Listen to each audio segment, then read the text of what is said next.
Good day and welcome to the DOI training on FEHB modification teleconference. At this time, all participants are in a listen-only mode. After the presentation, we will conduct a formal question and answer session. To ask a question, please press star 1 on your touch-tone phone.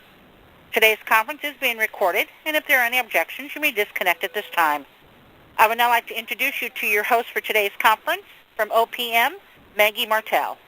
Thank you. You may begin. Hi, good afternoon. So I'm just going to go ahead and get started since we have a lot of material to get through today. We're going to be briefing you based on questions that we received from Department of Interior on the FEHB modification of eligibility final rule.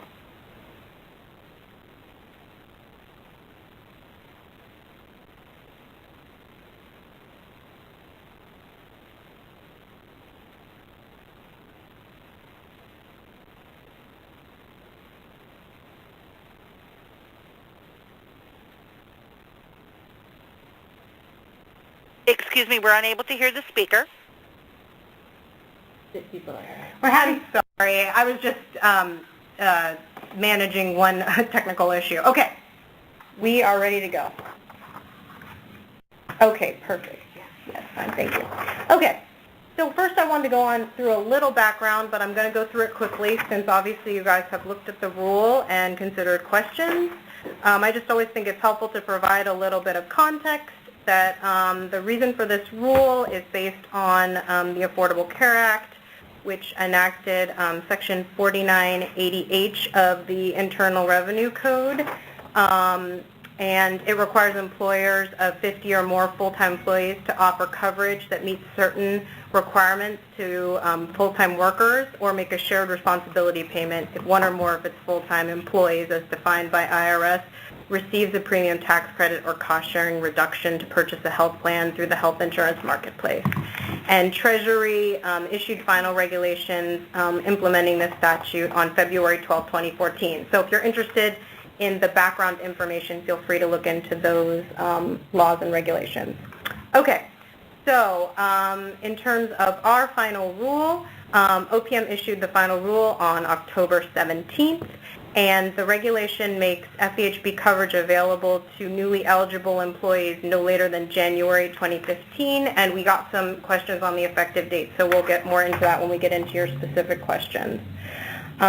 Previous eligibility rules, I think everybody knows this, but employees on temporary appointments were eligible after completing 1 year of current continuous employment and did not receive an employer contribution to premium, which continues, and employees working on seasonal schedules for less than 6 months in a year, and those working intermittent schedules were excluded.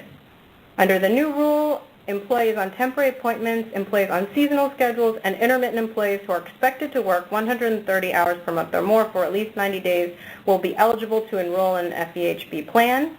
These newly eligible employees will receive a full government contribution, and those temporary employees who have worked for 12 consecutive months and are already eligible to enroll in the FEHB program and who are expected to work for 130 hours per month for at least 90 days will now be eligible to receive a full employer contribution toward the FEHB premium.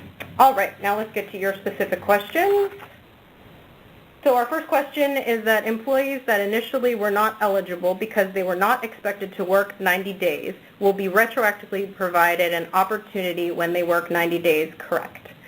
And our answer here is a little bit nuanced, and I understand the reason for that question. So our answer is it's not unless there has been an error by the employing agency. So effective dates are generally based on 5 CFR 893L1, which we know is the first day of the first pay period that begins after the date the employing office receives an appropriate request, and that follows a pay period, any part of which the employee in pay status. The correction of errors regulation is at 5 CFR 890-103, and that addresses retroactive effective dates in the case of an agency error. However, under the regulations,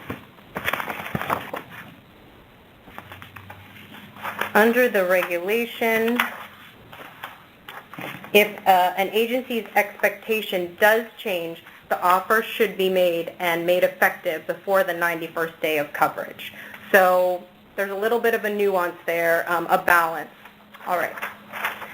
The next question, does 1 calendar month equal 30 days for the purposes of calculating expected hours of work per month, or does it equal the actual calendar month? And the FEHB eligibility standard refers to the actual calendar month, and that's based on IRS regulations. So, does expected to work at least 90 days mean 90 work days, days when actual work is performed, or an applicable form of leave is taken, or a period of 90 calendar days? Does the answer depend on whether the individual is intermittent or part-time, full-time? Will federal holidays be included? The standard is at least 90 days in a row. The answer doesn't depend on the type of employee and includes holidays, etc. Once again, it's actual 90-day block. The next question, if an appointment is intended to last up to 1 year but terminates prior to 90 days, what will happen to the insurance? Okay, so the answer here is once an employee is enrolled, eligibility will continue regardless of his or her actual work schedule or employee expectations in subsequent years unless the employee separates from federal service, receives a new appointment, or exceeds 365 days in non-pay status. So I just wanted to go over that's the general rule. Here, in this scenario, it sounds like the employee is separated from service, so FEHB procedures related to separation would apply, and the person would have TCC, etc. If this policy is implemented on January 2015, and we run a report that shows as of January 2015, we have, say, 1,000 temporary employees currently on the rolls, do we have to make sure they have been on the rolls for at least 90 days before we can offer them FEHB, or do we offer the FEHB to everyone currently on the rolls who is working more than 130 hours per month, no matter how long they have been on the rolls? So this gets to the effective date question, which is also a little bit nuanced. The effective date of the rule is November 17th, 2014. However, coverage should be effective no later than January 2015. Employees do not need to have been on the rolls for 90 days before FEHB is offered. The agency should make a prospective determination of whether these employees are expected to work 130 hours per month or more for at least 90 days for eligibility for a full government contribution. So there's no waiting period here. You're getting like a new start. You're going to look at them and say, are they eligible under the criteria at that time period, like a snapshot. Employees are eligible for FEHB at the start of their appointment. Employee must be in pay and duty status the pay period prior to it being effective. It does not mean they must wait 90 days before being eligible. That is correct for employees meeting the 130-hour full-time standard who are expected to work at least 90 days. Appointments with not to exceed 60 days are not eligible for FEHB. However, if we extend the appointment for 30 days, they will be eligible on the 90th day worked, correct? What if they are terminated on the 90th day? Are they still eligible for FEHB? And if yes, what is the effective date and would they be eligible for TCC? If the employing office's expectation changes and the employee is expected to work for at least 90 days or more, that individual is eligible to enroll upon notification by the employing office. But enrollment, including the effective date of coverage, must be no later than the end of the pay period ending the 91st day after the first day of employment. Once an employee is eligible and enrolled, FEHB TCC coverage applies the same as it does for FEHB enrollees. Regarding 5 CFR 890-102J3, does eligibility need to be redetermined with each appointment? What if an employee has a subsequent temporary appointment? Does the continuity of coverage rule apply if already enrolled? Will there be a break in service rule? And the answer here is that eligibility needs to be redetermined with each appointment. There's not going to be a break in service rule. If we have an employee who works as a seasonal temp employee for more than 90 days, let's say he works April 1st through October 1st, and he is enrolled in FEHB. Instead of terminating the so one thing I wanted to say here too about some of these scenarios, some of this too, now that we know how this is going to work and we know that when there's a new appointment you need to make a new eligibility determination, we're encouraging you to think about these things in your workforce planning and in how you do your staffing in order to think about this issue. Just think of it as another factor in determining how you do your staffing, which I'm sure there are many factors that go into your staffing currently. Okay, so if we have an employee who works as a seasonal temporary employee for more than 90 days, let's say he works April 1st through October 1st and he is enrolled in FEHB. Instead of terminating the employee on October 1st, we place him in an intermittent work schedule in case we have some work for him over the winter. If he does not actually work, I'm assuming he would be considered in a non-pay status and thus be treated like any employee in a non-pay status and allow the employee to continue his health insurance, generate an FEHB debt, and then when he does come back into pay status, he will pay the FEHB debt off again, just like permanent employees. Yes.